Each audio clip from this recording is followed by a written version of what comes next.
우리 다 같이 찬양합시다.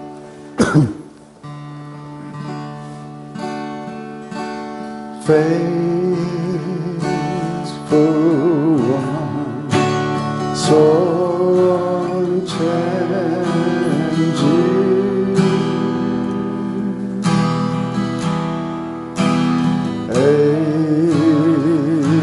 ageless one, you're my rock of peace, Lord of all, I depend on you. I call out to you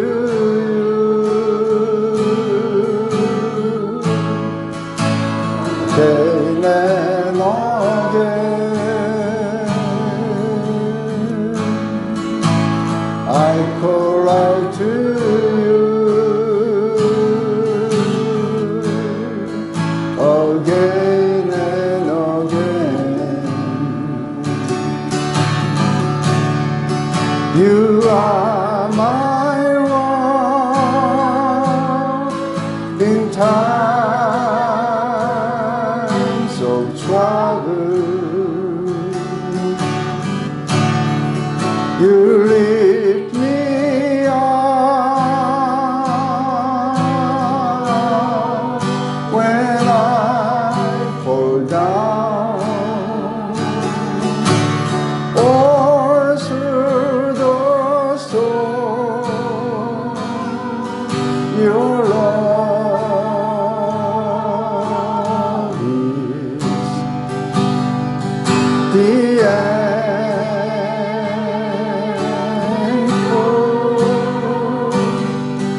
my hope is in you alone.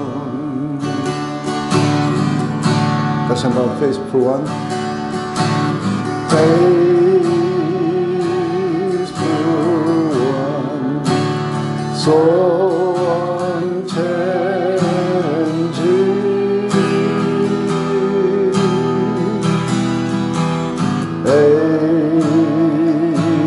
ageless one, you're my rock of peace,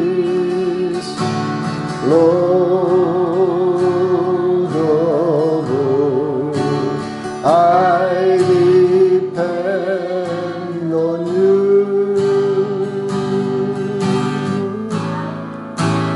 I call out to you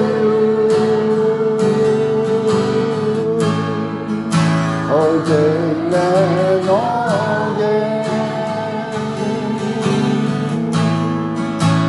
I call out to you again and again.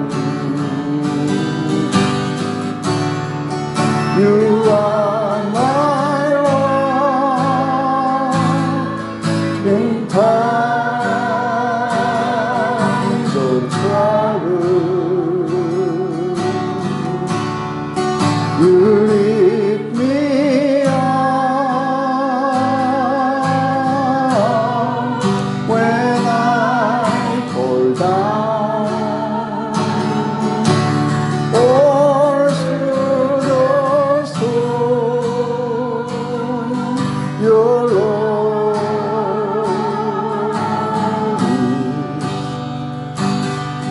is the anchor. My hope is in you alone.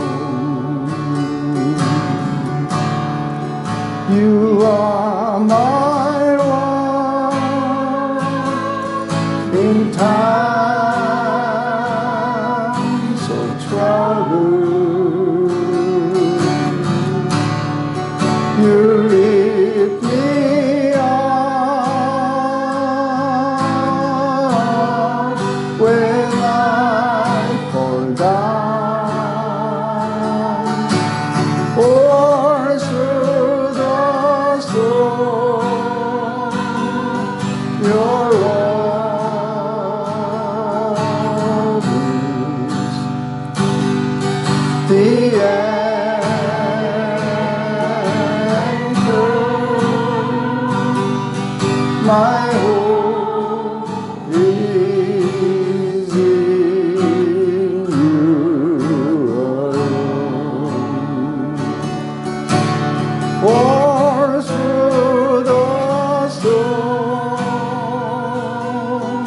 Your love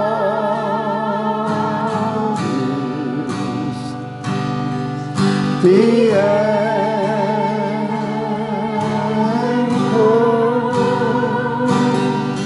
My hope is in you alone.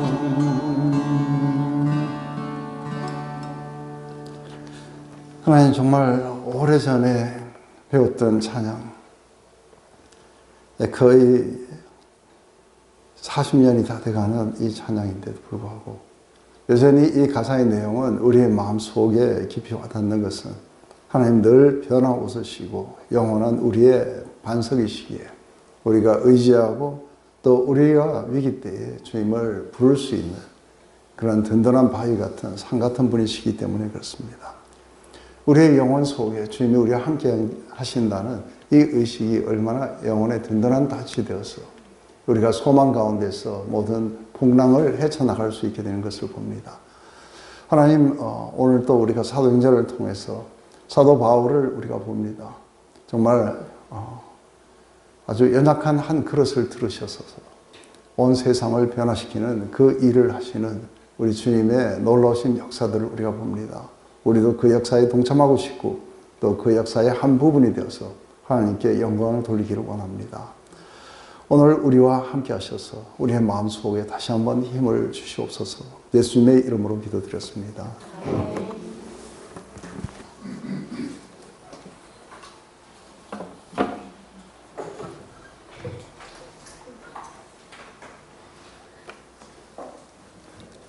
네, 오늘 우리 좀 시작하기 전에 한 가지 이렇게 이제 사도행전에 특별히 우리 사도 바울의 1, 2, 3차 전도여행을 한번 쭉 이렇게 리뷰를 해보면은 처음에는 아마 사도 바울이 상당히 좀 젊었을 때에 출발했을 거라고 봅니다. 하지만 아주 젊은 건 아니었을 거라고 봐요. 왜냐하면 청년 사울이 그렇게 아라비아에서 3년 지내고 그러고 나서 또 14년 후에 처음 예루살렘을 이렇게 방문하게 되는 것, 합치면은 처음 주님을 그렇게 만나고 나서 거의 한 17년 내지 18년 정도 지났을 때에 바나바가 부르러 옵니다.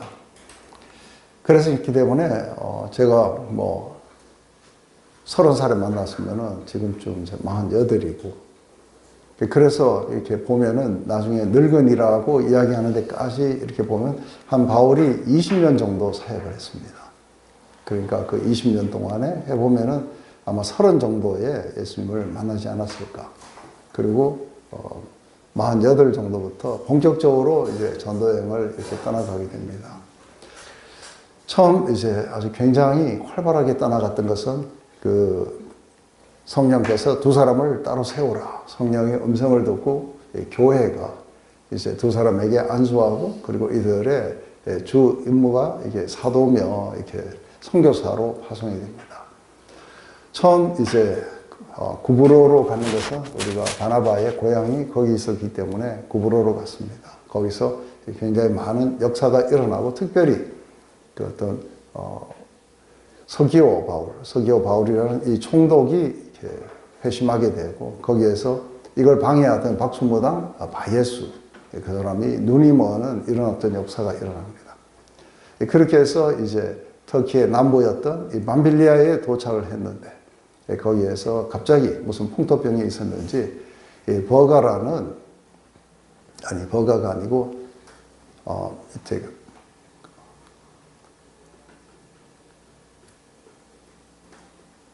네.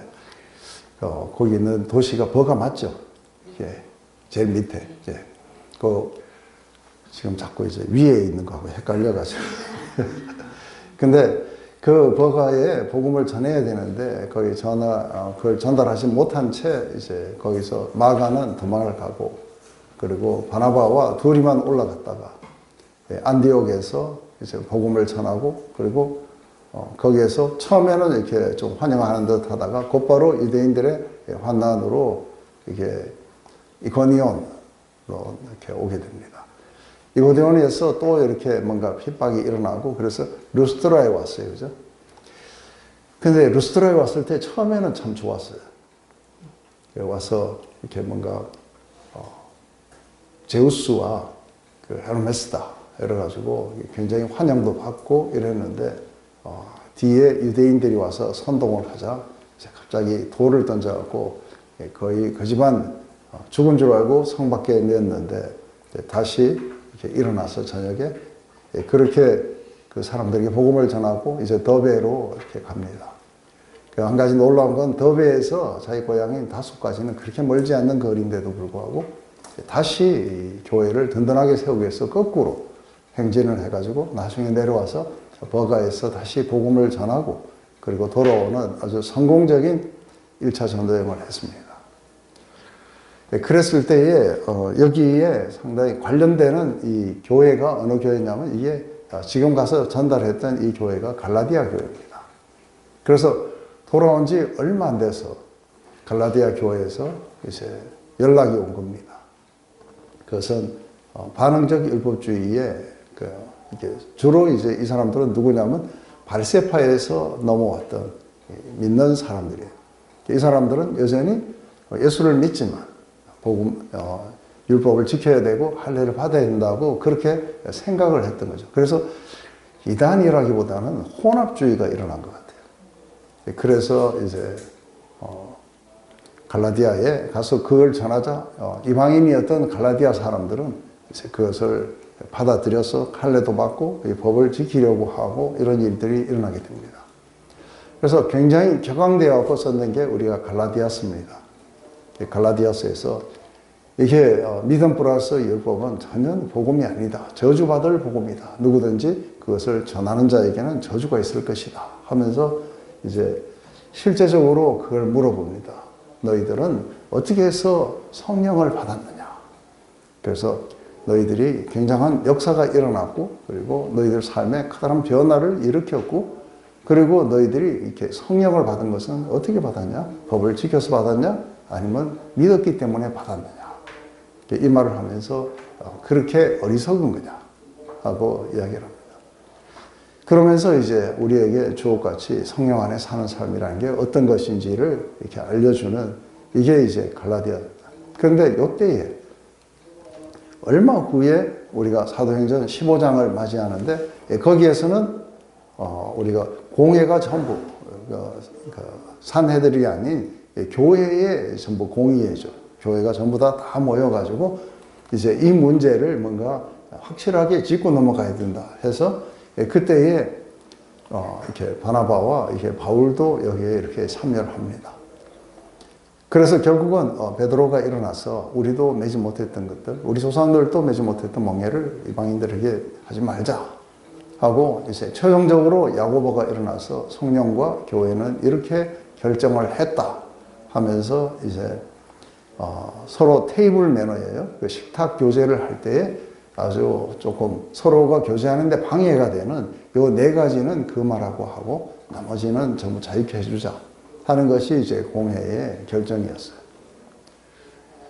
그래서 이제 이것을 받아들고 상당히 이제 기쁜 마음으로 2차 전도여행을 이렇게 갔을 때 아마 갈라디아 지방에 다시 갔을 때 공회에 그 결정을 갖다가 결정문을 편지나 이런 것들을 아마 보여주지 않았을까 이렇게 생각합니다. 그런데 이제 이 갈라디아 지역을 넘어서 다음번이 어딜까 했을 때 사도 바울은 제일 먼저 이게 아시아에 있는 에베소라고 이렇게 여겼던 거죠. 그래서 거리로 내려가려는데 성령께서 막으셨다.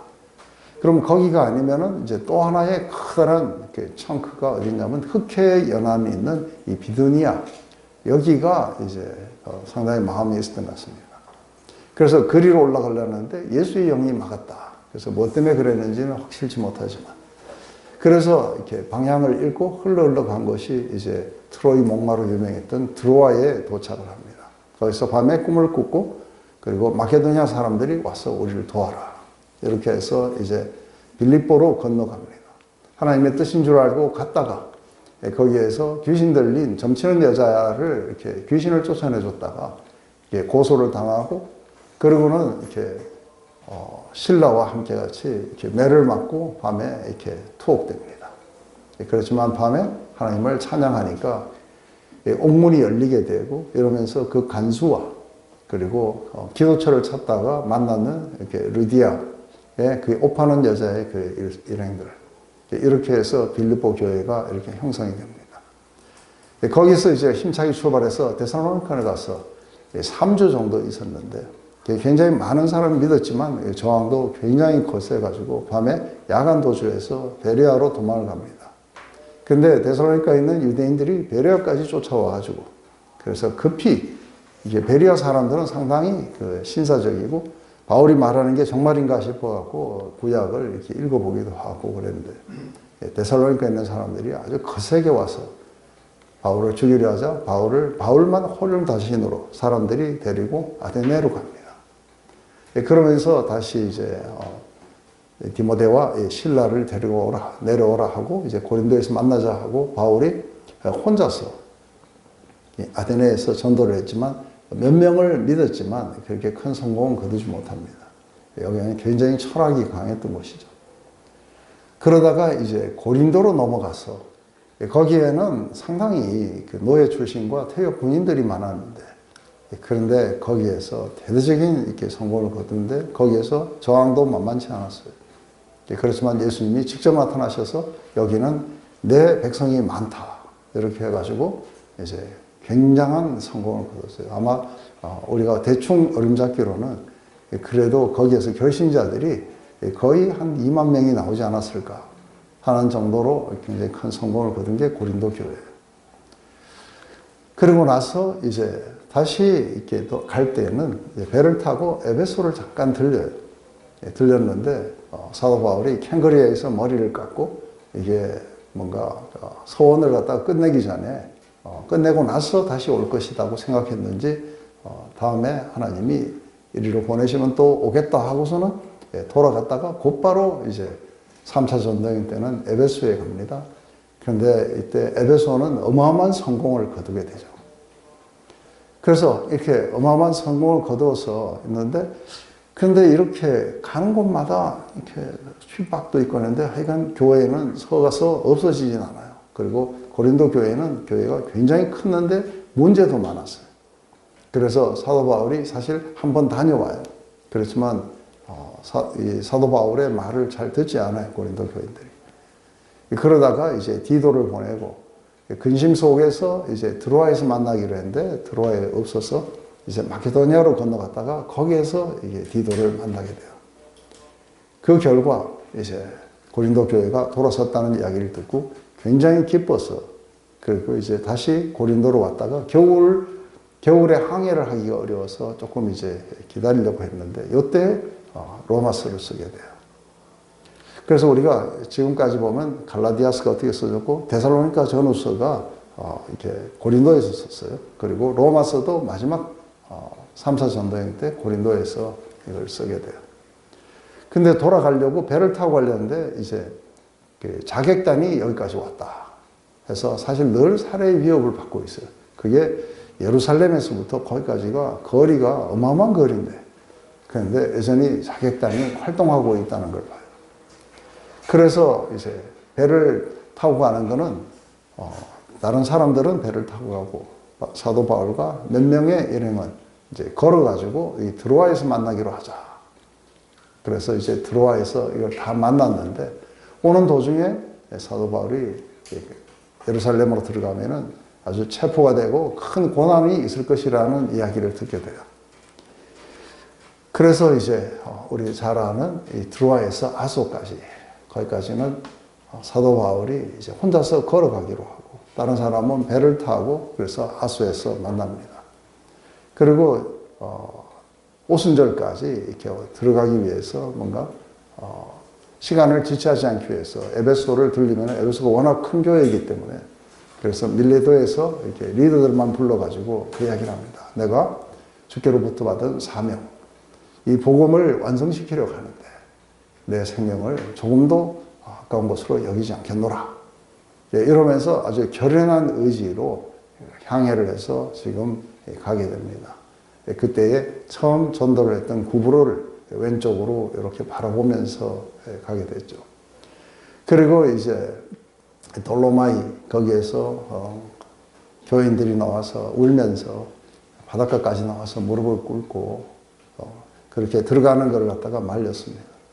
그러다가 이제 우리 가이사라에서 빌립과 그리고 그 4명의 딸들 그리고 그 교인들도 있었을 거예요. 그래서 예루살렘에서 아가보라는 자가 와서 이렇게 결박될 것이라고 하는 이 예언을 하자. 같이 가던 누가로부터 시작해갖고 모든 교회 리더들이 들어가지 말라고 말렸는데 지금 이렇게 이제 들어가게 됩니다.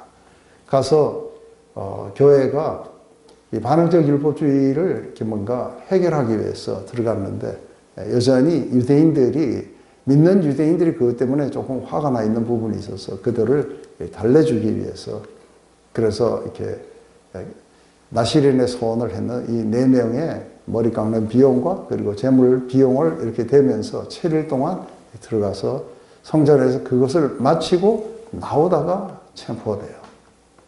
그러면서 아시아에서 왔는 사람들이 오해를 하고 그 드로미보가 지금 에베소 사람이었던 드로미보가 성전에 들어왔다 해서 소동이 일어나고 이런 걸로 인해서 뭐 공회도 왔다 갔다 하다가 결국은 지금 가이사라에 있는 다시 우리 벨릭스 총독에 여기에 이렇게 오게 됩니다.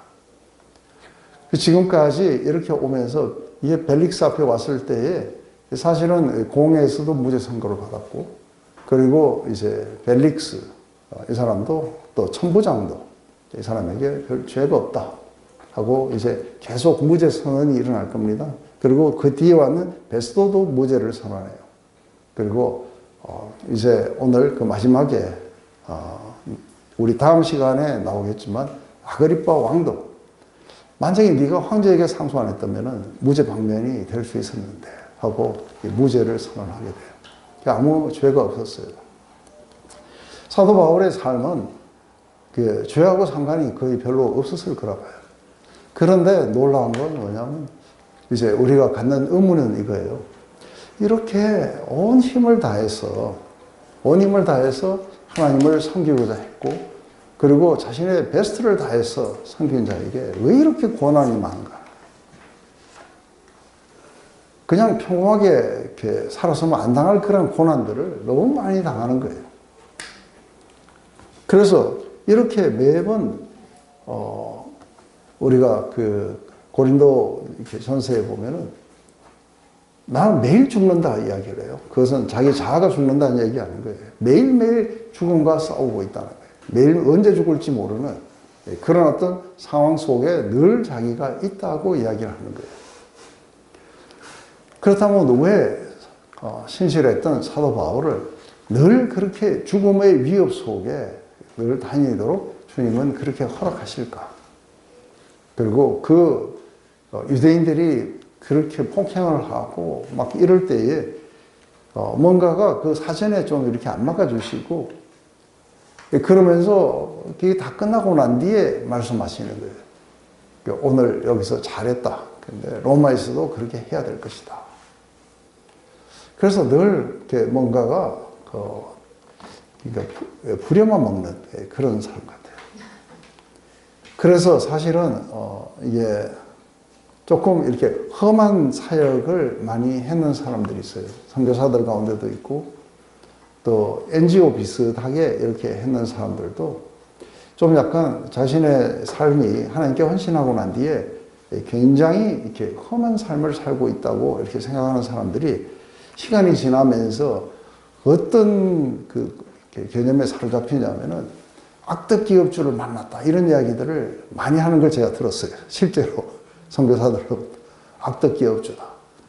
그래서 우리에게 제대로 뭔가 임금도 주지 않고 우리에게 뭔가 복지도 안 해주고 일만 부려먹는다 하고 이런 생각을 하는 사람들이 많다는 것들도 봤어요. 그런데 이제 우리는 여기에서 그러면 주님의 입장 속에서는 왜 악덕 기업주처럼 비치면서 왜 그 자신을 위해서 그렇게 헌신하고 일하는 사람들에게 고난이 그치지 않도록 그렇게 하시는가? 그래서 더 열심히 그러니까 주님 앞에 헌신할수록 더 이렇게 평화로운 삶이 아니라 더 하여간 고난의 이런 삶이 이렇게 오게 돼 있어요. 사도 바울도 그게 한때는 좀 궁금했던 것 같아요. 여러분 생각은 어때요? 여러분 생각은 왜 이렇게 고난이 이렇게 끝이 없는지.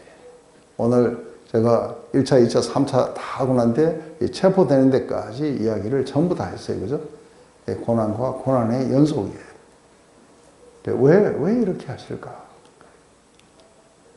그래서 여러분 생각 어때요? 하나님이 악덕 기업주 같아요? 아니면은 왜 하나님이 그렇게 하시는 이유가 있을까? 첫 번째는 사람들이 워낙 악하다는 생각이고요. 네. 두 번째는 바울이 늘 견딜 만하고 견딜 만한 고통은 주신다. 이겨낼 만한. 네. 안 주시면 안 될까? 지난번에 얘기하셨는데 복음이 전파되는 방식이 예수님이 고난받고 죽으신 네. 그런 방식으로 전파된다. 네, 그것도 아주 맞는 얘기예요. 십자가의 도는 십자가의 방식으로 전달되어야 된다는 거. 그건 확실한 거예요. 그런데 이제 그거보다도 훨씬 더 왜 이런 고난을 끊임없이 이렇게 허락하셔야 되는지에 대한 이야기할 때 처음부터 예정되었어요. 그죠? 처음에 부를 때에 아나니아에게 그 말씀을 하세요. 그가 나를 위해서 얼마나 많은 해를 받아야 될지를 알려주겠다. 예수님을 향해서 굉장히 많은 어떤 고난과 해를 받게 돼요. 근데 몇 가지로 이야기를 하면 첫째는 이 고난 때문에 사도 바울은 잠시라도 자신을 의존할 수가 없어요. 전적으로 하나님께 매달려야 돼요. 그래서 사실은 자기가 복음을 전해가지고 사람들이 그렇게 교회가 서고 하는 게 자기의 능력에 있지 않다는 것을 이렇게 확실하게 이해한 거예요. 그래서 우리 고린도서에 그렇게 하죠. 능력이 심히 큰 것이 이게 질그릇에 있지 않고 질그릇이 담고 있는 보배로우신 주님에게 그 능력이 있다는 것. 그래서 우리는 그것에 쓰임을 받는 도구에 불과하다는 거죠. 그래서 하나님의 파워가 나타나려고 그러면 이게 인간이 가서 뭔가를 만들려고 그러면 계속해서 뭘 해야 돼요? 계속해서 뭔가 협상하고 달래고 얼르고 이런 걸 해야 되는데 사도 바울은 그런 걸 안 해요. 그냥 복음만 전하는데 데살로니가 같은 경우에는 3주 정도 전했는데 그러면 바울이 떠나고 나면 없어져야 되는데 근데 이 데살로니가 교회는 안 없어져요. 갈수록 이렇게 번창해 나가요. 이게 가서 이렇게 씨만 뿌려놓으면은 하나님이 스스로가 이것을 키워나가시는 그 일을 이렇게 하시는 것 같아요. 또 한 가지는 어떤 게 있는가 했을 때 어머니들이 잘 아실 거라 봐요. 어머니들이 자녀를 위해서 많이 고생을 할수록 그 자녀는 상당히 귀해져요. 맞아요? 애를 쓰고 수고를 하고 그 자기가 에너지를 쓴 만큼 사랑하게 돼요. 사랑하지 않으면 절대로 그만큼 많은 고통을 참지 못해요. 근데 우리가 한번 봐봐요.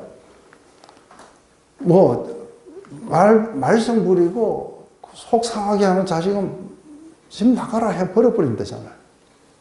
안 그래요? 그런데 사실은 말썽을 부리는 자식에게 그냥 말 잘하는 자식들에게 보내는 에너지에 몇 배를 쓰게 돼요. 그런데도 계속해서 그 아이가 잘 되도록 바라고 뭔가 베스트가 되게 하려고 애를 쓰고 한다는 이 자체가 뭐냐면 사랑이에요. 이런 고난 속에 사도 바울은 마지막 죽는 날까지 주님을 향한 그 사랑을 잃지 않게 돼요. 근데 이제 좀 편해지면 어떻게 되느냐? 좀 편해지면은 주님을 별로 의존 안 해도 돼요. 그죠? 주님이 별로 필요도 없고. 그리고 그 결과 좀 편해지고 나면은 좀 더 편해지고 싶어갖고 사랑이 식어버려요. 그래서 옛날에 고난이 많았을 때에, 그럴 때에 훨씬 더 강력한 파워가, 하나님의 파워가 우리 가운데 이렇게 머물렀던 것 같아요. 요새는 너무 편해가지고 하나님 파워가 안 나타나는 것 같아요. 우리 오늘 이야기를 상당히 많이 이렇게 해버렸는데, 어쨌든 우리에게 그렇게 많은 고난은 늘 하나님과의 관계가 살아있도록 하기 위함이에요.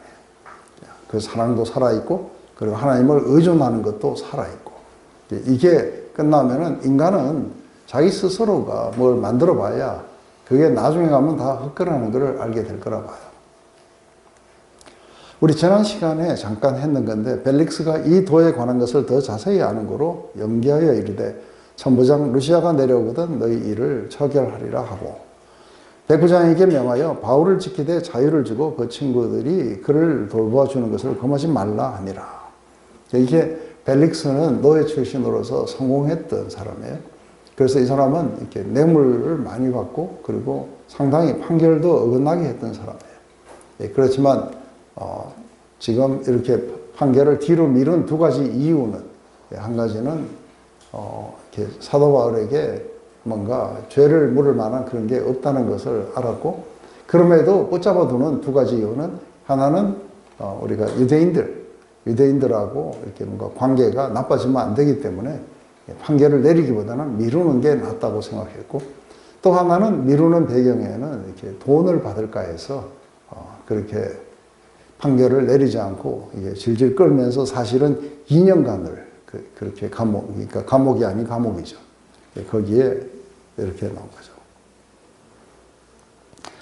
이제 수일 후에 벨릭스가 그 안에 유대 여자 드루실라와 함께 와서 바울을 불러 그리스도 예수를 믿는 도를 듣거늘 바울이 의와 절제와 장차오는 심판을 강노하니 벨릭스가 두려워하여 대답하되, 지금은 가라, 내가 틈 있으면 너를 부리라고. 또 동시에 바울에게 돈을 받을까 바라는 거로 더 자주 불러 같이 이야기하더라. 이태가 지난 후 브루기오 베스도가 벨릭스의 소임을 이어받으니 벨릭스가 유대인들의 마음을 얻고자 하여 바울을 구려하여 두니라. 그래서 굳이 석방해가지고 그렇게 하기보다 자기가 임기를 마칠 때까지는 바울을 붙잡아 두는 것이 유대인과의 관계도 좋아지고, 그리고 바울이 돈을 줄지도 모른다는 이 생각 속에 자기 그 사는 궁에 이렇게 붙잡아 뒀던 거죠. 그런데 벨릭스는 거의 구원을 받을 뻔했어요. 근데 이게 참 어려운 게, 사도 바울이 여기서 왜 바울이 의와 절제와 장차오는 심판을 이렇게 강론을 했다고 그래요. 그래서 회개를 사실은 촉구한 거예요. 왜냐하면은 이 드루실라라는 여자가 누구냐 했을 때, 이게 이제 조금 복잡해요. 제일 위에 헤롯 왕이 있었어요. 근데 이렇게 왕이 되다 보니까 부인이 상당히 많아요. 그래서 어떤 한 부인으로부터 이렇게 어떤 아들이 사실은 그 헤롯 안티파스인데, 이 사람을 아그리파 1세라 그래요. 그래서 이게 헤롯 아그리파의 1세에서 이렇게 태어난 아들이 이제 하나 있고 딸이 둘이 있어요. 그게 누구냐면, 첫째 아들이 이제 우리가 26장에 가면 만나게 되는 아그리파 왕이라는 사람이 헤롯 아그리파 2세예요. 그 아버지가 1세고 이 사람은 2세예요. 그 1세가 누구냐면은 야고보를 죽인 사람이에요. 그런데 그 밑에 아들과 그 다음에 딸이 둘이 있었는데, 그 중에 하나가 이제 뒤에 나오게 되는 버니게와 그리고 드루실라예요. 그래서 이게 지금 아그리파 2세, 버니게, 그리고 드루실라. 그래서 드루실라는 왕족이에요. 그런데 이 여자가 어떻게 해서 벨릭스의 그 아내가 되었는가 했을 때, 이제 이 여자는 정략 결혼을 해가지고 15살 때 정략 결혼을 해갖고 시리아 부근에 있는 조그마한 왕국에 시집을 갔어요. 그런데 거기를 벨릭스가 방문했다가 이 여자의 미모에 반해가지고 강제로 이혼을 시키고 이 자기 셋째 부인으로 맞은 거예요. 그래서 지금 둘이가 왔는데, 근데 어릴 때부터 이 드루실라는 그 왕국에 살았지만 그 무슨 이야기를 많이 듣냐면은 이게 그 그리스도 교회에 대한 이야기를 상당히 많이 이렇게 들으면서 여자가 지금 자란 거예요. 그러다 보니까 주로 이제 남편에게 이렇게 지금 기독교가 어떻게 이렇게 형성되고 어떻게 되어 있고 이런 이야기를 많이 했던 것 같아요. 그래 놓으니까 이 벨릭스가 그 교회에 대해서 상당히 이렇게 관심을 많이 가졌어요. 그래서 이미 어느 정도 많이 알고 있어서 이게 유대인들이 와서 무슨 이야기를 하면 이게 자기들의 율법에 관한 문제인지 아니면 로마 법에 관한 문제인지 이제 금방 이렇게 아는 거예요. 그럴 정도로 복음에 대한 지식도 있었고, 드루실라도 마찬가지예요. 그런데 거의 구원에 왔어요, 그죠? 그리고 더 복음에 대해서 더 듣고 싶다고 해가지고 오기까지 했어요. 그랬으니까 이제 뭔가가 거의 다 왔다 생각하고 아마 바울은 회개를 촉구했던 것 같아요. 그래서 네 삶이 잘못됐다는 것. 그래서 이게 의라고 하는 것은 하나님과의 올바른 관계를 말해요. 그리고 이게 절제라고 하는 것은 이게 지금 두 사람이 살아가는 이런 삶이 잘못됐다고 이야기를 하는 거고, 장차 심판이 있으니 회개하고 돌이켜라 하고 이제 진정한 크리스찬이 되기를 원했는데, 이 말을 듣고 좋다고 들어오는 게 아니라 두렵다고 밖으로 이렇게 나가버린 거예요. 그러면서도 그 뒤에 자주 불러가지고 얘기를 나눈 이유는 복음을 들으려고 하는 게 아니라 뇌물을 받으려고 했다는 거예요. 그래서 돈에 대해서는 아주 굉장한 사람이었던 것 같아요.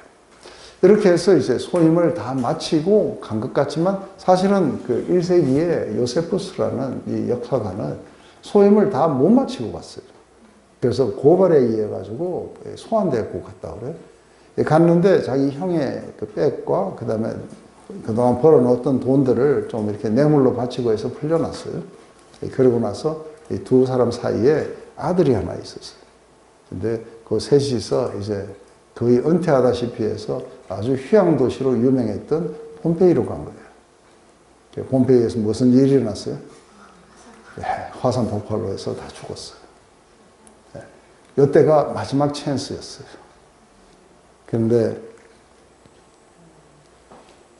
이제 2년 동안을 그렇게 붙들어 놓으면서 2년 동안 지금 데살로니가 사람들은 3주 듣고도 계속 믿음이 유지가 됐어요. 그죠? 근데 2년 동안 자주 불러서 이야기했다 그러는 거예요.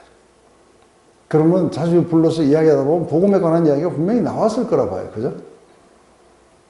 그런데 이렇게 관심도 있었고 또 그러니까 누구보다도 정확한 복음을 전했을 거라 봐요. 그랬는데도 안 되는 사람은 안 되나 봐요.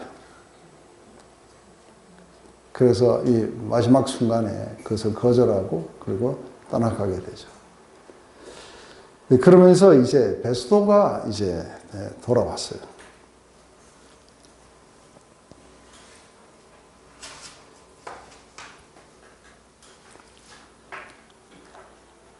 이제 베스도 이야기를 잠깐 하면은 이 베스도는 벨릭스보다는 훨씬 더 이렇게 뭔가 규모가 있고 괜찮은 사람이었던 것 같아요. 근데 베스도가 부임을 해갖고 제일 먼저 인사차 예루살렘을 간 거예요. 가서 종교 지도자들도 만나고, 그리고 사실은 거기에서 왕도 이렇게 만나야 되는데 왕은 안 만나고 이렇게 종교 지도자들만 만나고 왔어요. 근데 그때 종교 지도자들만 만나고 빨리 돌아와야 되는 그 이유 중에 하나가 뭐냐면, 만나자마자 이 사람들이 이렇게 바울을 예루살렘으로 데리고 와서 그러니까 재판을 받게 하자 하고 이제 조르는 거예요. 그래서 베스도가 부임한 지 3일 후에 가이사랴에서 예루살렘으로 올라가니 대제사장들과 유대인 중에 높은 사람들이 바울을 고소할 때 베스도의 호의로 바울을 예루살렘으로 옮기기를 청하니 이는 길에 매복하 있다가 그를 죽이고자 함이더라.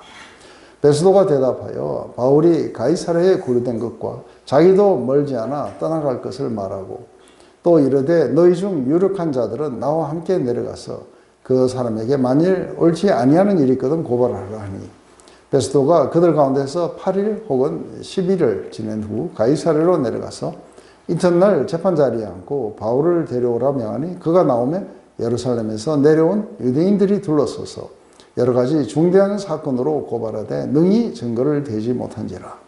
바울이 변명하여 이르되 유대인의 율법이나 성전이나 가이사에게 내가 도무지 죄를 범하지 아니하노라 하니라. 부임해가지고 인사차 예루살렘으로 올라갔는데 여전히 그 자결단 40명이 바울을 죽일까지 먹지도 않고 그리고 우리가 마시지도 않겠다.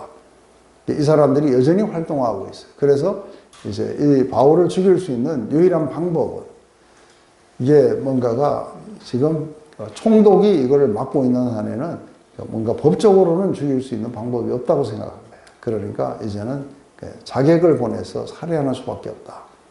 그래서 지금 중요한 거는 바울이 뭔가 가이사랴를 떠나야 돼요. 왜냐하면 총독이 있는 데에는 거기는 그러니까 거의 일개 사단이 있어요. 그 사단이 주둔하는 그곳에 유대인들이 뭐 가서 어떻게 할 수가 없어요. 그래서 예루살렘에는 그래도 이게 천부장, 1000명 정도 되는 군대가 있고 호송은 그렇게 많은 것을 하지 않을 거라고 생각한 거죠. 그래서 중간에 오는 길에 매복해 있다가 이들을 죽이겠다. 여전히 이게 사라지지 않고 있는 걸 봐요. 근데 베스도는 무슨 생각에서 처음에 이렇게 부임하면은 그 사람들이 뭐 요청하는 거를 처음에 좀 잘 들어줘서 관심을 좀 사야 돼요. 그죠? 그런데 이렇게 자꾸 하다가 밀릴 거라고 이렇게 생각했는지 그냥 오자마자 그렇게 이야기하니까 아니 지금 바울이 거기 있는데 너가 내려와야지 왜 걔를 데리고 와고 내가 여기서 해야 되냐 하면서 약간 기싸움을 했던 것 같아요. 그죠? 그래서 너희가 내려와라. 그래서 거기 가서 고발을 일으키면 나도 곧 내려가니까 거기에서 너희들이 고발해봐라. 이래가지고 이제 사실은 닷새 후에 또 이제 갔겠죠. 그죠? 그래서 이 사람들이 내려와고 뭐 고발을 했는데 여러 가지 일로 고발을 했다는데 여러 가지 일이라 해봐야 뻔해요. 그것은 율법을 범했고 그리고 성전을 모독했고 그리고 로마에 이렇게 문제를 일으킨 사람이다. 아마 그랬을 거라 봐요. 그래서 여러 가지 중대한 사건으로 고발하되 증거를 대지 못했다. 그게 뭐가 문제가 되는지 아무런 증거를 대지 못하니까 바울은 나는 율법이나 성전이나 가이사에게 내가 도무지 죄를 범하지 않았다. 이렇게 대답을 하는 걸 보면은 이들이 여러 가지 중대한 사건으로 이렇게 했을 때 아마 이 세 가지 사건이 아니었을까 생각을 해요. 이때는 더둘로라는 변호사를 데리고 오진 않았어요. 그래서 이들이 직접 왔어요. 그죠? 그래서 여기에서 상당히 이렇게 중요한 거는 이제 뭔가 베스도가 왔는데 이때가 또 하나의 찬스라고 생각했는데 베스도가 하여간 무슨 이유인지는 정확하게 모르겠어요. 하지만 제 생각에는 기싸움을 했던 것 같아요. 그래서 처음부터 밀리면 안 된다. 이래가지고 너희들이 내려와라. 안 그러면은 이게 이제 자기가 여기까지 이들이 부를 때마다 올라와서 거기서 재판을 해야 돼요. 그게 아니라 너희들이 답답한 일이 있으면은 답답한 놈들이 우물을 팔아. 이래가지고 가이사랴로 내려오라고. 그러니까 이들은 결국은 바울을 죽이는데 이렇게 실패가 하게 돼요. 그래서 이렇게 베스도의 이야기와 벨릭스의 이야기는 상당히 많이 달라요. 그것은 왜 이게 베스도가 바뀌면서 바울은 사실은 이렇게 로마로 가게 돼요. 벨릭스는 로마로 보냈어야 돼요. 근데 벨릭스는 로마로 보내지 이렇게 않은 이유가 있는 거예요. 그런데 이제 벨릭스는 다른 어떤 뭐 이렇게 뇌물 받고 그리고 약간의 복음에 대한 이게 있었는데 베스도는 그런 거하고 전혀 상관이 없었던 것 같아요. 뇌물을 받는다든지 아니면 뭔가 기독교에 대해서 어떤 관심을 갖는다든지 이런 거는 전혀 없었던 것 같아요. 다만 이것을 어디서 처리하고 어떻게 처리해야 되는지에 좀 더 했기 때문에 2년을 잡혀 있다가 이게 베스도로 바뀌면서 사실은 이 가이사랴를 떠나서 로마로 향하게 돼요. 이 이야기를 왜 이렇게 많이 썼는지 저는 처음에 궁금했어요. 벨릭스, 베스도 뭐 이러면서 아그리빠까지 이거 가는 이야기가 거의 이거 보면은 23장부터 시작해가지고 계속 이렇게 26장까지 계속 돼요. 그죠? 그래서 이 이야기들을 왜 많이 이렇게 썼는가 했을 때 누가가 이것을 쓴 목적이 있어요. 누가복음과 사도행전을 쓴 목적이 뭐예요?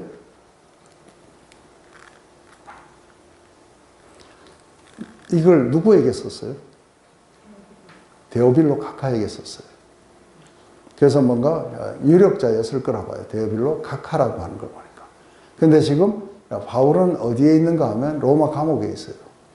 그래서 판결이 뭔가 내려질 때 그때의 누가의 목적은 기독교가 어떤 교인지 그리고 예수님이 누구신지 사도 바울이 했는 행동들이 뭐였는지 그래서 모든 것에서 다 무죄를 주장하고 있어요.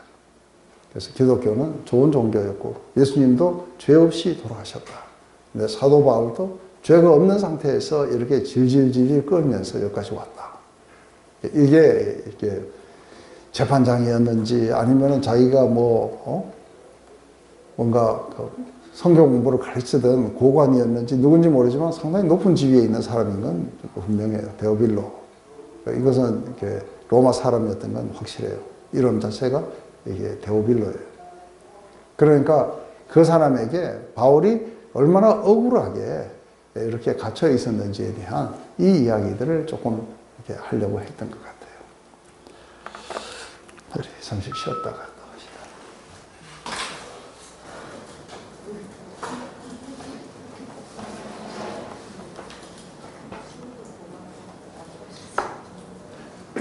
그래서 우리 아까 서현자매가 질문했는데 어떻게 자기가 위에서 더 많이 섬기고 더 많이 고생했는 사람이 더 귀해지는가?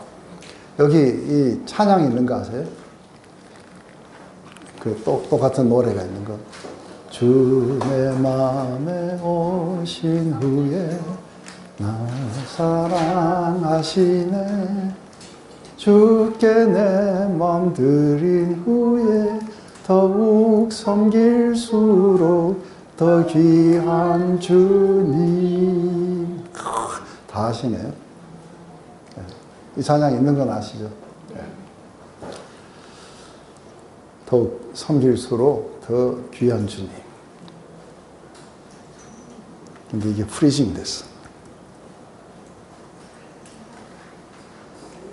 네.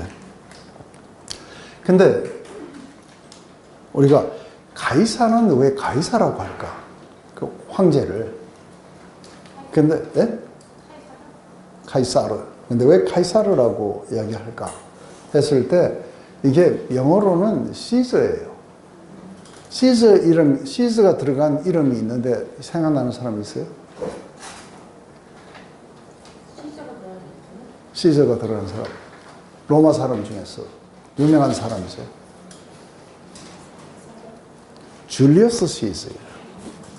이 사람이 이제 황제로 등극을 해야 돼요.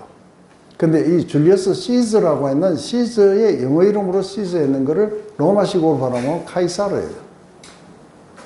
근데 이 사람이 황제로 등극할 때 친구의 배반으로 살해를 당해요.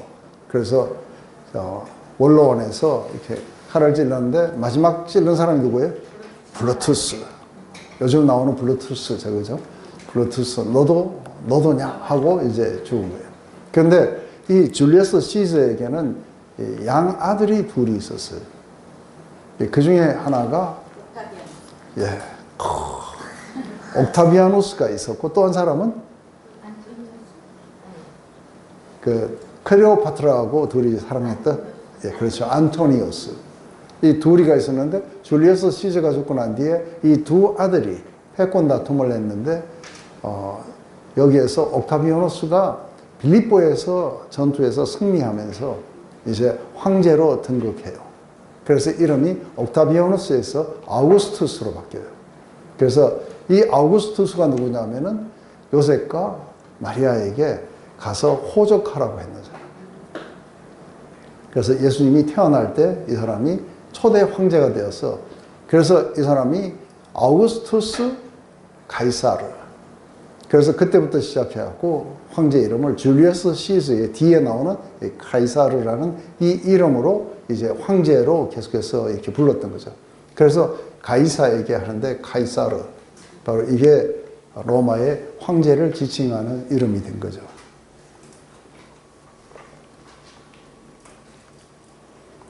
베스도가 유대인의 마음을 얻고자 하여 바울더러 묻되 내가 예루살렘으로 올라가서 이 사건에 대하여 내 앞에서 신문을 받으려느냐? 바울이 이르되 내가 가이사의 재판 자리에 앞에 섰으니 마땅히 거기서 신문을 받을 것이라. 당신도 잘 아시는 바와 같이 내가 유대인들에게 불의를 행한 일이 없나이다. 만일 내가 불의를 행하여 무슨 죽을 죄를 지었으면 죽기를 사용하지 아니할 것이나 만일 이 사람들이 나를 고발하는 것이 다 사실이 아니면 아무도 나를 그들에게 내어줄 수 없나이다. 내가 가이사에게 상소하노라 한다. 베스도가 배석자들과 상의하고 이르되 내가 가이사에게 상소했으니 가이사에게로 갈 것이니라. 베스도가 이게 상당히 정치적인 사람이에요. 그리고 이 사람 상당히 머리가 좋은 사람이에요. 왜냐하면 자기 그 밑에다가 자기 궁에다 놔두면은 이게 뭔가가 그 이빨에 뭐가 낀 것처럼 찝찝할 거예요. 왜냐하면 매 이것 때문에 쓸데없이 종교 지도자들이 오게 되고 하는데, 그런데 이미 예루살렘에 있을 때 종교 지도자들이 예루살렘에서 재판을 받게 해달라고 그렇게 그 요청을 했는데 노 했어요. 그죠? 그런데 여기에 지금 가이사라에 와서 바울에게 물어보는 거예요. 너 예루살렘에서 재판을 받겠니? 하고 이렇게 물어본 거예요. 이건 몇 가지의 유익이 있어요. 첫째, 이제 종교 지도자들의 말을 어느 정도 자기가 환심을 사기 위해서 한 것도 있어요. 또 하나는 뭐냐면은 이게 사도 바울이 아니요 하고 가이사에게 호소하겠다면은 이제 떠나보내면 끝이에요. 어느 쪽이 나오든, 그래서 만약에 예루살렘에서 받겠다고 하면은 보내면 돼요. 그죠? 그러면 자기 이제 손을 벗어난 거예요. 왜냐면 본인도 거기서 받겠다 했으니까. 그런데 이제 사도 바울도 자기가 예루살렘으로 올라가면은 죽게 될 걸 알아요. 그래서 내가 뭔가 잘못한 게 있으면 내가 죽기를 사용하지 않지만, 그렇지만 내가 잘못이 없는데도 나를 죽음으로 내보낼 수 없다. 그러면서 뭐라고 하냐면 나는 가이사에게 상소하노라 하니까 이제 폼을 잡아요. 그죠? 옆에 있는 배심원들이 있어요. 이것들은 전부 다 들러리예요. 막 상의하는 척하고 오케이. 가이사에게 호소했으니 너는 가이사에게로 가야 된다. 이렇게 해가지고 이제 베스도가 부임하자마자 이게 한 열 며칠 만에 바울은 가이사라로 보내지기로 결정이 된 거예요. 그러면 이제 유대인들의 손을 떠나가게 돼요. 이제는 황제가 뭐라고 결정을 내릴지 그것만 결정하면 될 건 거예요. 그런데 이제 유대인들의 마음을 얻고자 해서 이렇게 했다는데, 진짜로 유대인의 마음을 얻고자 했으면은 예루살렘에서 그래 그러면 내가 불러오마 이랬으면 됐는데, 여기까지 와서 이제 유대인들의 마음도 조금은 얻어야 돼요. 그러면서 이제 바울에게 또 다른 길을 사실은 열어주게 되는 거죠. 그런데 이때에 왜 벨릭스의 감옥에서는 내가 가이사에게 상소를 한다 하고 이게 잘 안 됐던 게, 계속해서 여기다 붙잡아 두면서 뭔가 죄를 갖다가 밝히려고 한다고 이렇게 했는데, 베스도는 죄를 밝히는 게 아니라 가이사에게 상소를 했다면 넌 가이사에게로 가라 해갖고 이 문제로부터 완전히 벗어나려고 이렇게, 그게 이제 2년이라는 시간이 정확한 주님의 타이밍이에요. 그래서 아마 누가복음을 다 썼을 거라 봐요. 다 썼으니까 이제는 떠나자 해가지고 이제 떠나보내게 되는 거죠. 그래서 여기에서 가이사에게 가게 될 걸로 이렇게 판결이 내려지게 돼요. 근데 베스도는 이제 이렇게 정의로운 사람은 아니었어요. 다 이게 정치꾼들이에요. 그 정치꾼들은 이게 뭔가 자기가 빠져나가야 될 그런 명분들, 그리고 또 뭔가 이것을 잘해서 자기 때에 뭔가 혼란 같은 게 안 일어나는 게 이게 정치꾼들에게 제일 중요한 거죠. 그런데 사도 바울이 여기 있으면 계속해서 이제 이런 문제가 끊임없이 일어나겠다는 것도 골치 아픈 것 중에 하나였어요. 근데 문제는 뭐냐면 사도 바울을 가만히 보니까 이게 자기가 봐도 이미 전임에서 더 이제 벨릭스에게서도 이게 인수인계 받으면서 다 들었죠. 듣고 바울이 죄가 없다는 걸 다 알아요. 근데 바울이 죄가 없는데 이게 이제 황제에게 상소할 때는 뭔 죄목 같은 걸 적어야 돼요. 죄도 없는데 황제에게 중죄인이라고 하고 이게 보내는 것도 이게 큰 문제인 거예요. 그러니까 이게 이제 뭔가가 죄를 적긴 적어야 되는데 이 사람이 보니까 무죄예요. 그래서 일단은 이게 벗어날 수 있는 좋은 방법은 이제 로마로 보내버리는 게 자기 관할을 벗어나서 이제는 이 문제로부터 자유케 된다는 것 하나. 그리고 이게 로마 법에 의해서 로마로 가는데 유대인들이 뭐라고 그렇게 할 수가 없어요.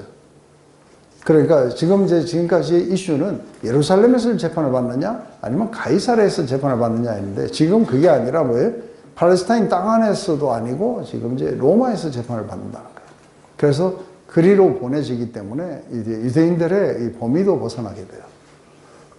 근데 가이사는 이게 베스도는 한 가지 큰 이제 염려가 뭐냐면 무슨 제목으로 보내야 되느냐.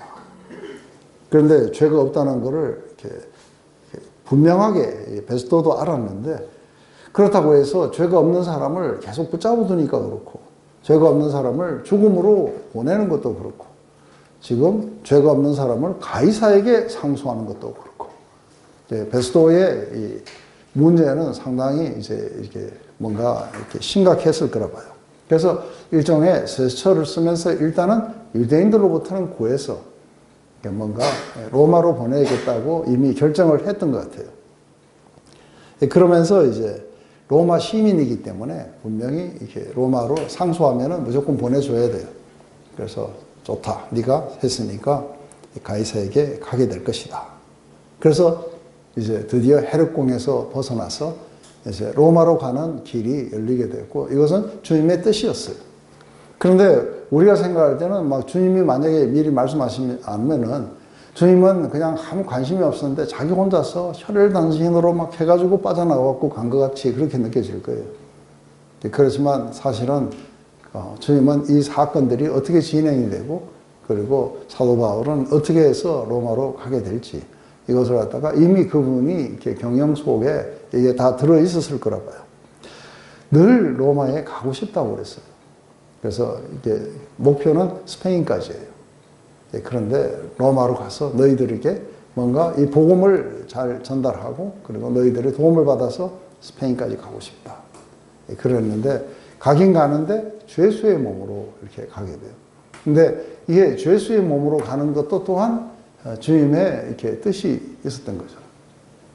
왜냐하면은 이게 죄수의 몸으로 갔기 때문에 사도 바울을 지키는 사람들이 누구냐면 이게 근위병들이었어요. 황제를 호위하는 사람들이었어요. 그 사람들이 와서 이걸 지켰는데 그 사람들에게 복음이 전해진 거예요. 그리고 그 사람을 통해서 누구에게 전해졌냐면 황실 가족에게 전해진 거예요. 그러면서 권력자들이 예수님을 이렇게 믿기 시작하자 굉장히 많은 사람들이 용기를 내가지고 복음을 전했던 거예요. 그 결과 우리 빌립보서에서 뭐라 그래? 어떤 사람은 내가 이렇게 황실에까지 복음을 전한 걸 보고 인카르지를 받아서 주를 위해서 복음을 전하는 사람도 있지만 어떤 사람은 나에게 라이벌 의식을 느끼고 복음을 전하는 사람도 있었다. 그렇지만 뭐가 문제냐? 내가 그리스도가 전파가 된다면 라이벌 의식에서 하든 무슨 의식에서 했든 자기가 그리스도가 전파된다면 자기는 그것으로 기뻐하고 기뻐하겠다. 이렇게 될 정도로 이게 방식이 참 묘해요. 그죠? 우리는 다 청량할 수는 없어요.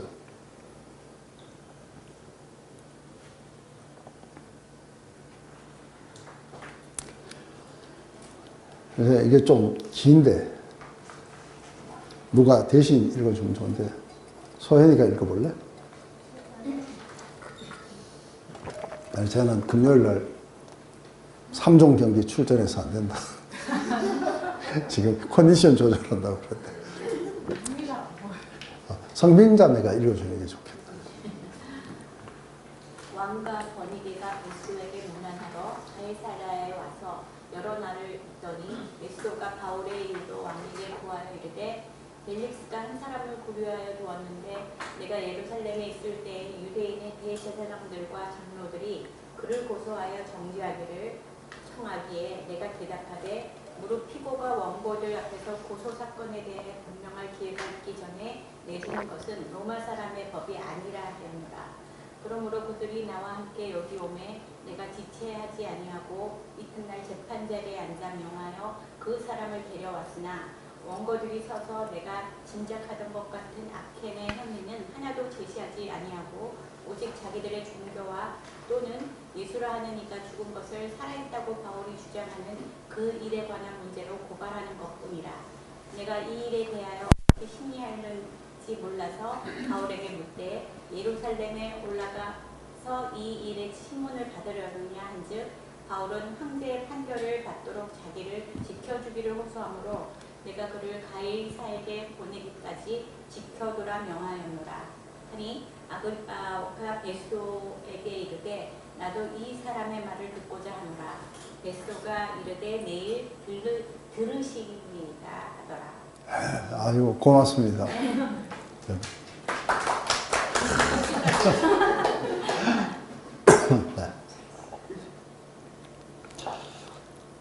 왕과 버니게라고 하는데 이 버니게는 누구냐면 아그리빠, 지금 왕이라는 건 아그리빠 2세예요.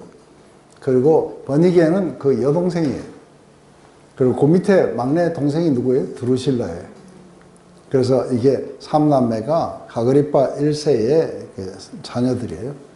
근데 여기서 이제 한 가지 이상한 게 이 버니게가 그러니까 시집을 갔어요.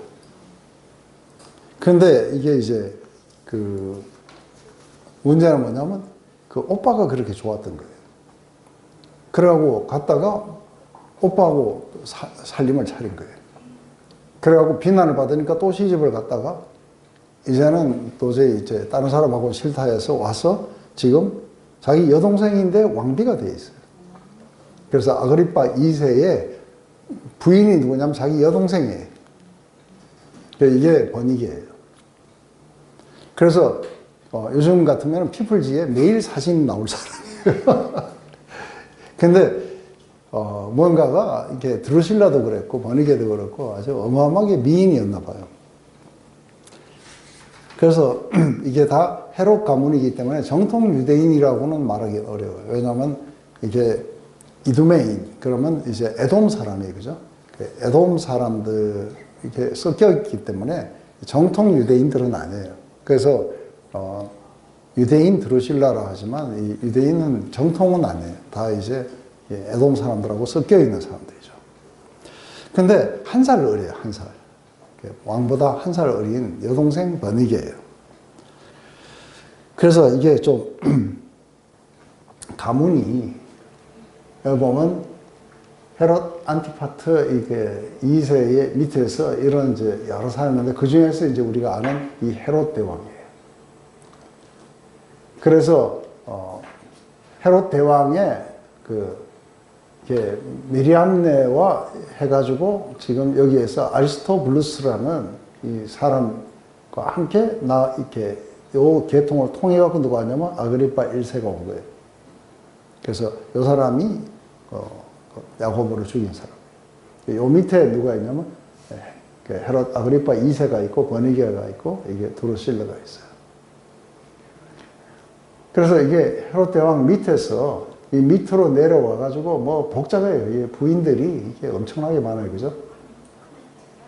예. 그래가지고 여기에 보면은 이렇게 이제 빌립도 나오게 되고, 그래서 이게 이 빌립이 이제 사실은 가이사라 빌립보를 지은 빌립이에요. 아켈레오도 이건 왕에 오르긴 올랐는데 굉장히 악독해하고 금방 죽었어요. 그리고 헤롯 이게 안티파스, 안디바라는 요 사람도 이렇게 되고. 그래서 어쨌든 요 세 사람이 다 이렇게 왕이 되었는데 요건 금방 죽어버렸어요. 그래서 이게 지금 요 밑에 있는 지금 아그리빠 1세 1세 밑에 아그리파 2세, 버니게 이렇게 해갖고 가게도 굉장히 복잡해요. 부인도 많고 뭐 이래갖고 누가 누군지도 모르겠어요. 그 찍어봐야 별 볼 일 없어요.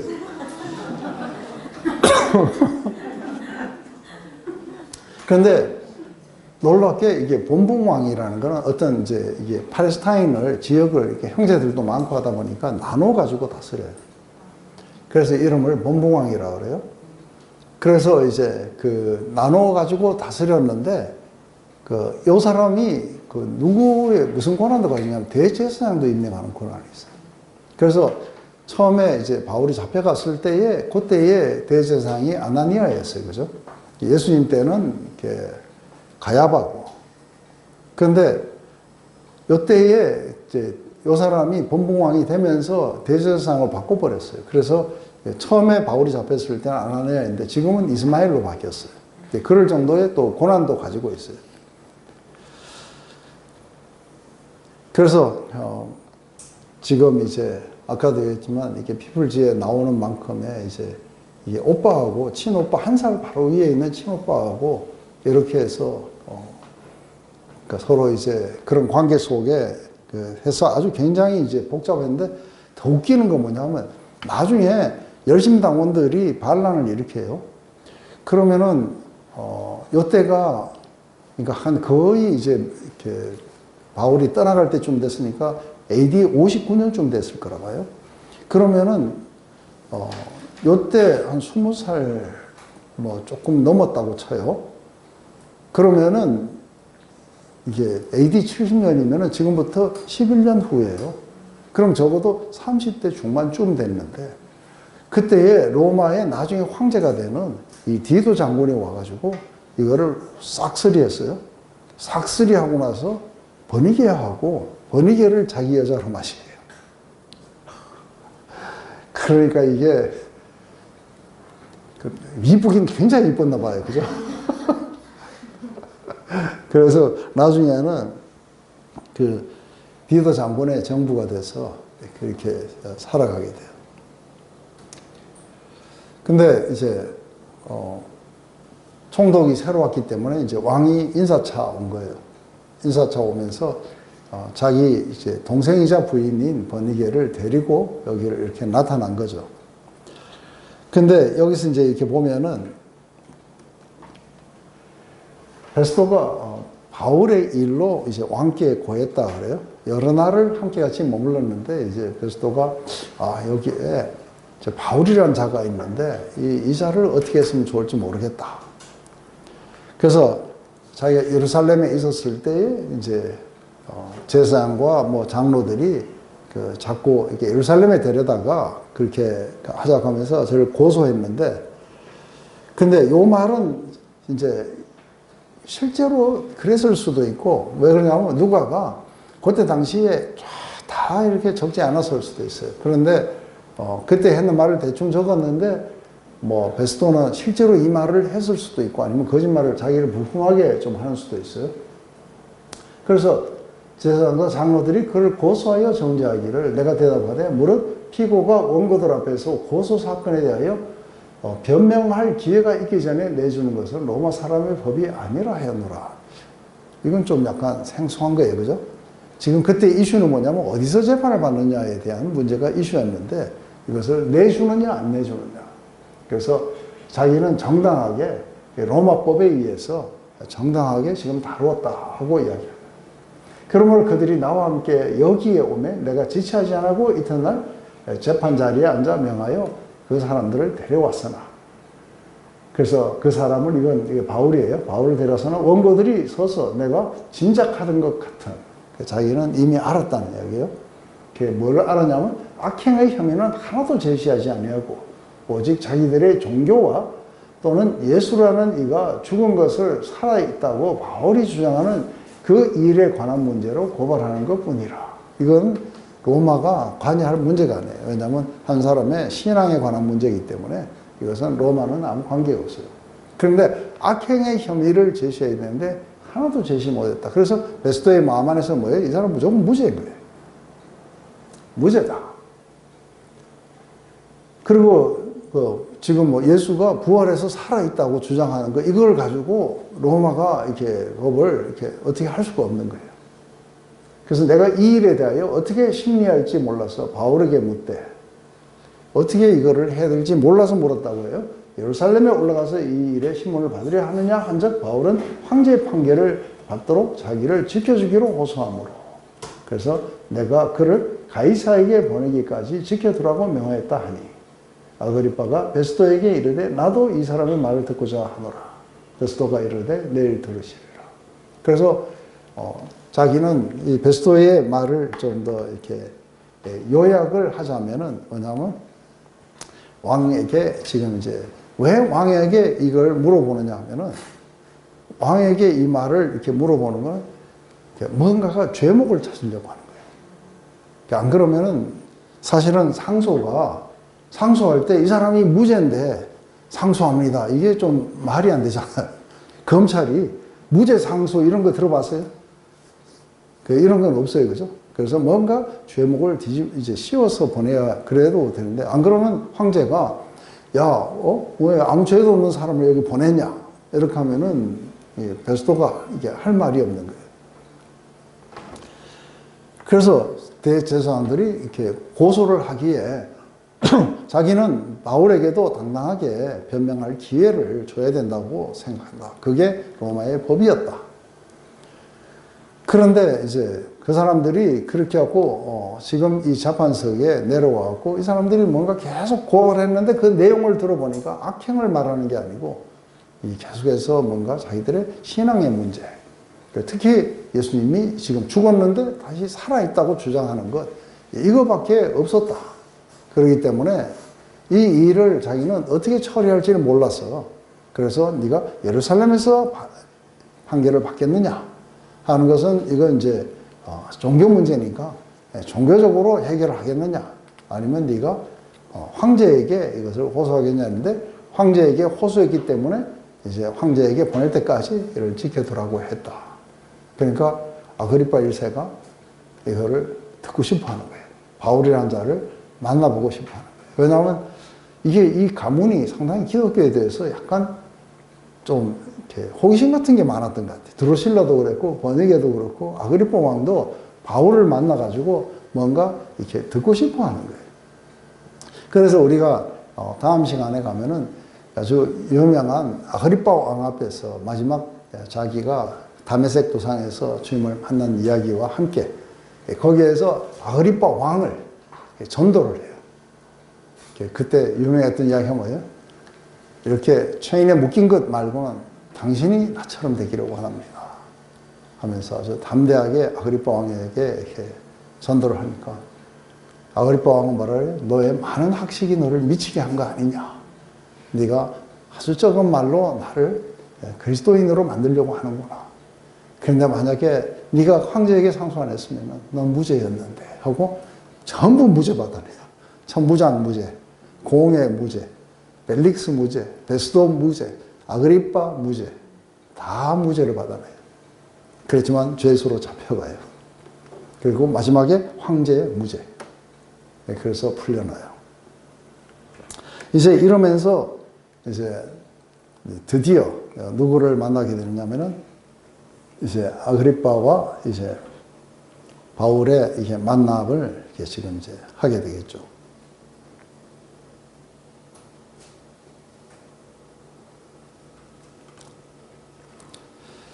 이튿날 아그리빠와 버니게가 크게 위험을 갖추고 와서 천부장들과 시중의 높은 사람들과 함께 접견 장소로 들어오고 베스도의 명으로 바울을 데려오니 베스도가 말하되 아그리빠 왕과 여기에 같이 있는 여러분이요, 당신들이 보는 이 사람은 유대의 모든 무리가 크게 외치되 살려두지 못할 사람이라 하여 예루살렘에서와 여기에서도 내게 청혼하였나이다. 내가 살피건대 죽일 죄를 범한 일이 없더이다.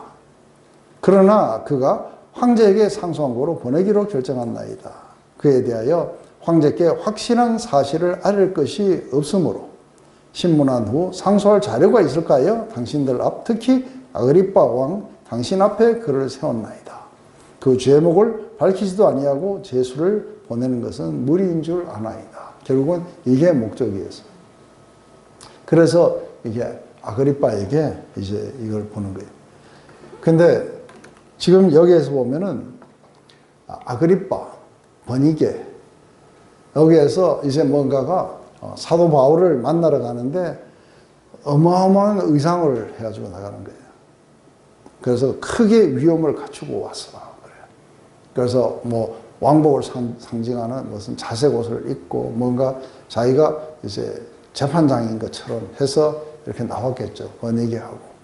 그뿐만 아니라 지금 이제 베스도는 이미 만났으니까 익숙했을 거라 봐요. 그렇지만 왕은 좀 다를 거라 봐요. 왕과 왕비. 그 다음에 시중에 높은 사람들이 전부 이게 적견 장소로 이렇게 들어왔는데 이건 무슨 그게 아닌 것 같아요. 이게 법정이 아닌 것 같아요. 법정 같은 건 다들 엄숙한 분위기를 해야 되는데 아주 위험으로 갖춰갖고 엄청나게 화려한 옷을 입고 이렇게 나타난 거예요. 다들 예복을 입고 무슨 적견 장소라 그래요. 그죠? 이거를 뭔가 법정이라 하지 않고 적견 장소라 그래요. 그래서 와서 거들먹거리면서 딱 했는데 사도 바울을 끌고 온 거예요. 사도 바울은 어떤 모습이었겠어요?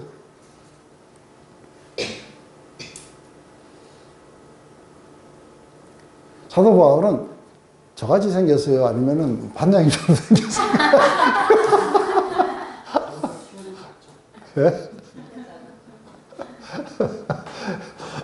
저보다는 반장님에게 조금 더 가까운 게 사도 바울이 머리가 없었대요.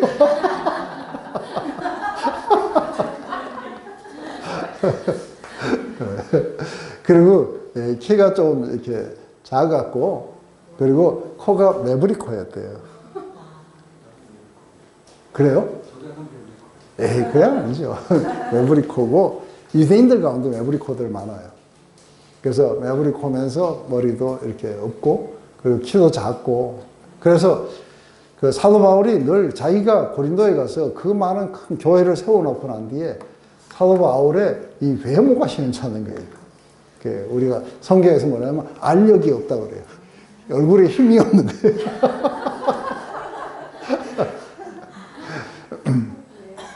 그런데 이 앞에 있는 사람은 아까도 말했지만 이 버니게, 아그리빠, 이 사람들 아주 굉장히 잘생겼을 거라 봐요.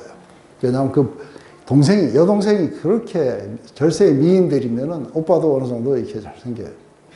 그래서 아주 잘생기고 미인이고 이런 사람들, 그 다음에 시중에 높은 사람들, 이 사람들이 또 꾸며가지고 굉장한 모습으로 적견장소처럼 쫙 해갖고 있는데 거기에 2년 동안 그 밑에 있었으니까 뭐 자기가 피부를 갖고 깼어요. 그런데 얼굴은 좀 하얄 거예요. 왜냐면 햇빛을 못 봐가지고.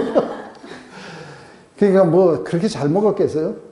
그런데 아주 땅땅하고 그리고 머리도 없고 뭐 이런 사람이 나왔으니 그 보면은 참 우리 세상적 눈을 보면은 이게 별 볼 일 없었겠죠. 그죠? 그런데 한번 언젠가는 보고 싶어요. 그죠? 얼마나 그 얼굴에 생명력이 넘쳤을까. 그리고 아주 굉장히 강인한 것 같은데 그러면서도 한없이 사람들을 품고 그리고 그들을 위해서 기도하고 그들을 향해서 마음 아파했던 이 사도 바울. 가는 곳마다 하나님을 의존했고 그리고 굉장한 많은 고난 속에서도 절대 용기를 잃지 않는. 그렇기 때문에 지금 여기 와서도 적어도 이런 데를 가면 첫 번째가 주눅이 들어요. 안 그래요? 주눅이 드는데 주눅이 하나도 안 들어요. 얼마나 이렇게 용맹을 발휘하는지 몰라요. 그래서 우리 다니엘서에 나와요. 자기 하나님을 아는 백성들은 용맹을 발휘할 것이라고. 그리고 얼마나 예수님을 기뻐했기에 그렇기 때문에 그것이 이 바울의 힘이었어요. 자기에게는 이런 게 하나도 안 보일 거예요. 그죠? 딱 보이는 건 뭐냐 하면은 어떻게 하면은 자기 삶을 통해서 오늘 이 시간에도 예수님이 전파되고 존귀함을 받고 그리고 높임을 받을 수 있을까? 이것만 생각했던 단 하나의 싱글 패션이에요. 그렇기 때문에 이렇게 입고 뭐 하고 이런 거는 전혀 신경을 쓰지 않은 채 이 앞에 탁 나온 거예요. 그래서 드디어 아그리파 왕과의 이게 대면이 일어나는데 이게 이제 예수님의 뜻이었어요. 왜냐하면 그가 왕과 높은 사람들 앞에서 복음을 전하게 될 것이라고. 그래서 이렇게 안 하면은 사도 바울이 그냥 전도한다고 왕국문 두드려갖고 뭡니까 하면은 그 지금 예수 믿어야 됩니다 하고 이러면 아예 문전에서 박대를 당했을 텐데. 그런데 지금 어쨌든 모든 유대인들이 다 죽이려고 하는 굉장한 중요한 인물이 된 거는 사실이에요. 그죠? 뭐 좋은 면에서든 나쁜 면에서든 이 사람이 지금 화제의 중심인 거예요. 왜냐하면 자결단이 형성이 되고 뭐 이럴 정도로 대제사장이 이 한 사람 때문에 여기 지금 몇 번 온 거예요. 그 먼 거리를 이렇게 찾아올 정도로 화제의 인물이 되니까 아그리빠도 궁금해서 만나고 싶어 하는 거죠. 그 옆에 이제 버니게도 함께 같이 와서 바울을 만나게 되죠. 그런데 그 이야기는 좀 너무 길어가지고, 왜냐하면 우리가 사도행전 이게 26장이 바울에게 마지막으로 자기가 만난 예수님을 아그리빠 왕에게 이렇게 전도하는 그 장면들이 나와요. 그래서 그건 따로 하기로 하고, 오늘 이제 이게 베스도의 이야기는 뭐냐면 바로 이제 바울을 데려왔고 이 사람이 바로 모든 유대인들이 다 죽이기를 원하는 그 바울이다. 그런데 그 사람들이 예루살렘에서도 청했고 여기 와서도 청했는 건 이 사람을 죽이라고 했는데 내가 가만히 살펴보니까 이 사람은 범죄한 일이 없더라 하고 무죄 선언을 해버려요. 그래서 이미 이게 지금 심판의 자리가 아니라는 거 알죠? 이미 끝났어요. 재판은 끝났어요. 그래서 다만 왕을 만나게 해주려고 한 것뿐인 거예요. 그래서 이 사람을 살피는데 죽일 죄를 범한 일이 없었다. 그러나 그가 황제에게 상소했기 때문에 보내기로 결정을 했다. 이미 다 끝난 이야기예요. 이게 아그리빠가 무슨 이야기를 하더라도 이것은 이미 결정이 됐고 황제에게 가게 될 것이다. 그런데 한 가지 문제가 그에 대하여 황제께 확실한 사실을 알릴 것이 없으므로 이게 이제 베스도의 고민이 뭐라고 죄목을 써야 되는지. 그러니까 결국은 마지막에 써야 되는 거 뭐냐면 이 사람은 내가 볼 때 잘못한 게 하나도 없는데 유대인들은 자기들의 어떤 율법에 관한 문제, 신앙에 관한 문제 때문에 끊임없이 이 사람을 괴롭히니까. 그런데 이 사람은 로마 시민이고 이렇게 해서 내가 무죄 방면을 할 수도 있었지만 이 사람이 이게 재판을 계속해서 이게 이 사람들 유대 리더들이 계속해서 재판을 해달라는 것을 이게 계속 할 수가 없었다. 그래서 이 사람을 황제에게로 보냅니다. 뭐 이렇게밖에 쓸 수가 없는 거예요.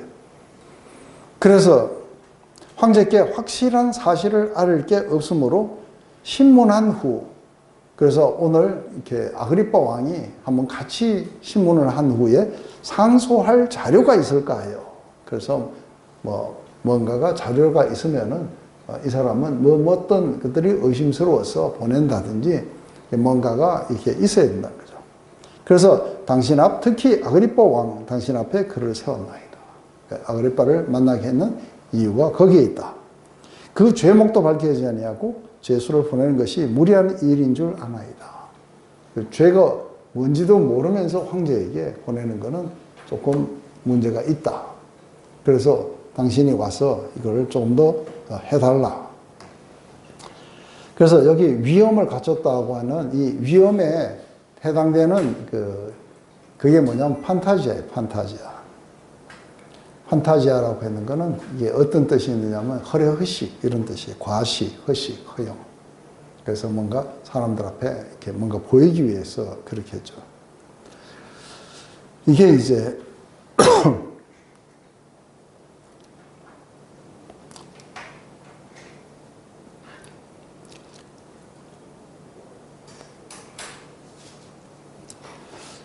근데 이제 문제가 되는 게 바울을 지금 어떻게 했든지 팔레스타인 땅 안에서 풀어주면 안 돼요.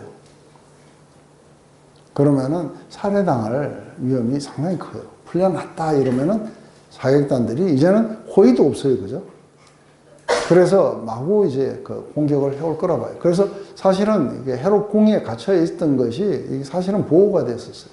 그런데 바울이 여기서 풀려가지고 이게 뭐 안디옥으로 돌아간다든지 로마로 간다든지 했을 때 추격해갖고 죽일 수도 있어요. 그런데 로마까지 제일 안전하게 가는 방법이 뭐예요? 그렇죠. 죄수로 가는 거예요. 네. 왜냐하면 이 자객단이 어디까지 왔어요? 고린도까지 왔어요. 그죠? 그러니까 죄수의 몸으로 가는 것이 최고로 안전한데, 그래서 사실은 죄수의 몸으로 또 배삭도 안 들어요. 배삭도 안 들고 숙식도 다 제공받았고, 네, 이렇게 해서 숙식 제공에다가 배삭도 무료고, 그래서 공짜로 로마에 가서 거기에서도 2년간 황제 밥 먹으면서 그렇게 하고 복음을 전하게 돼요. 그래서 제일 안전한 방법으로 거기에서도 2년간을 그렇게 있었기 때문에 이게 지금 계속해서 로마가 4년을 갖다가 호위를 해요. 그죠? 그래서 마지막 풀려날 때는 로마에서 풀려나는 거예요. 그렇기 때문에 그때까지 로마가 계속해서 바울을 이렇게 지켜주는 이 방향으로 나갔다 봐요. 때로는 우리 삶이 우리가 생각한 대로 잘 이렇게 흘러가지 않을 때에도 거기에는 우리가 보이지 않는 주님의 어떤 뜻이 있고, 그리고 그분의 섭리가 우리를 그렇게 만들어 갈 거라는 것에 대한 확신이 필요해요. 왜냐하면 사도 바울은 누구보다도 예수님에게 헌신했던 사람이고, 그리고 예수님을 위해서 죽을 수도 있는 사람이었어요. 그렇기 때문에 자기의 생명 따위는 조금 더 가까운 것으로 여기지 않겠노라 하면서 그렇게 주님을 향한 어떤 충성된 마음을 가졌던 사람이었어요. 그런데 예수님이 그냥 뭐 이렇게 허드레하게 그렇게 하지는 않으셨을 거라고 봐요. 그렇지만 그가 모든 복음을 다 증거했을 때는, 그럴 때는 이제 사도 바울을 이렇게 받아들이는 장면이 거의 이 제자들은 다 순교했어요. 한 사람도 자연사 한 사람이 없어요. 마지막 우리 사도 요한은 자연사 할 뻔했는데, 근데 거의 죽음에 이르기 직전에 밤모섬에 잡혀가서 끓는 기름에 튀겨갖고 죽였다 그래요. 그렇지만 마지막 죽는 순간까지 이들은 조금 더 용기를 잃지 않았던 것은 늘 예수님이 영으로 찾아오셔서 이들의 그 믿음 가운데 강하게 이렇게 서게 하셔서 이들은 세상이 감당할 수 없는 자들로 그렇게 만들었던 것이죠. 오늘 이제 이렇게 되면은 다음에 이제 우리 아그리빠 왕 앞에서 아주 용기 있게 선언한 후에 이제 그 로마로 향해 가게 될 겁니다. 여기서 보면은 굉장한 이렇게 활약이 일어났어요. 그죠? 그래서 무려 이렇게 2년간 여기서 있었지만 그게 조금 더 버려진 시간들은 아니었을 것이다. 이런 속에서 오히려 좀 더 이렇게 많은 쉼을 누릴 수 있지 않았을까 하는 생각도 해봐요. 자, 기도하고 마칠게요. 하나님, 오늘 이렇게 사도 바울이 어떻게 해서 로마로 가게 되는지, 그것은 오히려 베스도에게 유대인들이 계속해서 예루살렘에서 재판을 받게 해달라고 또다시 집요하게 요청하는 바람에 바울에게 너는 어디서 받기를 원하느냐 하는 이 질문이 나오게 하고, 바울은 나는 로마에서 황제에게 나는 상소합니다. 이 말로 인해서 이제 이 가이사를 떠나서 로마로 갈 수 있는 길을 열어주게 되는 것을 봅니다. 그동안에 2년 동안 유대인들의 그러한 어떤 살해 음모, 그리고 아주 살기등등한 이러한 것이 있었지만 어쩌면 하나님의 그 생명 보자기에 쌓이듯이 베스도와 벨릭스의 그 궁에 함께 같이 거하면서 보호됐던 것을 봅니다. 마지막 로마로 가는 그 길도 호의를 해서 갔었고, 그리고 마지막 로마에서도 2년 동안 복음을 전하면서도 여전히 이게 로마 근위병들의 그런 호의 속에서 모든 것들이 일어난 것을 봅니다. 하나님, 우리는 때로는 다 이해할 수 없는가 합니다. 우리의 삶이 왜 이렇게 진행이 되고 있고, 왜 이런 것은 풀리지 않는지, 왜 이런 것은 우리가 예상한 것과 전혀 다른 방향으로 이렇게 엇나가고 있는지, 그럴 때에도 여전히 우리를 사랑하시는 주님의 생명 보자기 속에 우리가 쌓여 있고, 주님의 그 섭리가 우리를 한 걸음 한 걸음 인도해 가신다는 것을 믿음 가운데서 우리가 확신하게 되기를 원합니다. 오직 우리가 섬길수록 더 귀한 주님에게로만이 우리의 마음이 향할 수 있고 그분 앞에 우리의 모든 삶을 맡겨드리기를 원합니다. 예수님의 이름으로 기도드렸습니다. 아멘.